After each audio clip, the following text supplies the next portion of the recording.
Mohameds have a right to contest elections. Qatar News, co-leader of the Working People's Alliance, WPA, Dr. David Hines stated that his party has yet to examine the possibility of forming a coalition that includes the Mohameds. However, he made it clear that the WPA does not have the authority to dictate who may or may not join the coalition. Dr. Hines was directly asked if his party would support the leader of the Alliance for Change, AFC, Nigel Hughes, or the leader of the People's National Congress Reform, PNC/R, Aubrey Norton, should they decide to partner with the Mohameds. He explained that there is no council within the coalition that can decide whether to admit individuals. However, the WPA has not yet explored this possibility with the Mohameds or discussed the implications of their involvement.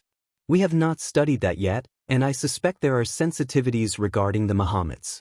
The fact that they have been sanctioned by the United States is a factor we must consider, and we haven't determined our position if the Mohameds express interest. We have not received any indication that the Mohameds are prepared to contest the election, let alone do so as members of the opposition coalition, Dr. Hines remarked. He added that if such a situation arises, the WPA will certainly need to deliberate on it within the party before making a decision on participation. Dr. Hines indicated that, to the best of his knowledge and that of the party members, there is no legal prohibition preventing the Mohameds from contesting elections in Guyana.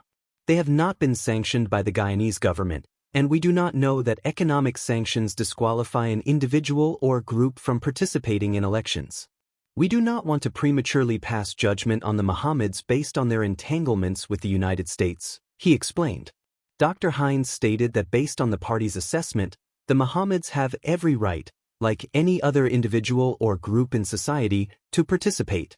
However, due to the controversy surrounding the sanctions imposed by the United States, we would want to discuss the pros and cons internally before making any decisions about participating in a coalition that includes them. He reiterated that while the party respects the sanctions against the businessmen, they also acknowledge the right of the Mohameds as Guyanese to participate in Guyanese elections. We have not seen anything that legally prevents them from doing so. As it pertains to our potential participation in a grand coalition where they are involved, our party has not yet addressed that issue, and we would need to discuss it and reach a decision. Meanwhile, on Sunday, in response to allegations that the Mohamed family is aligned with the APNUAFC through Mr. Nigel Hughes, Team Mohamed issued a statement asserting, "This is nothing more than a deliberate attempt to manipulate reality." Mr. Hughes previously stated that he was sought out in a professional capacity to represent the Mohamed family on a legal matter. Yet, the government seizes this opportunity to distort the facts to promote its own agenda. Furthermore, Team Mohamed expressed concern that President Irfan Ali has chosen to amplify unverified claims instead of addressing pressing social and economic challenges. Guyana continues to face significant issues, including rising crime rates, such as armed robberies, carjackings, and gender-based violence, alongside inadequate public sector wages, limited police capacity, corruption, and a lack of access to quality healthcare and potable water in hinterland communities. These are the matters that deserve national attention, not baseless speculation, they stated.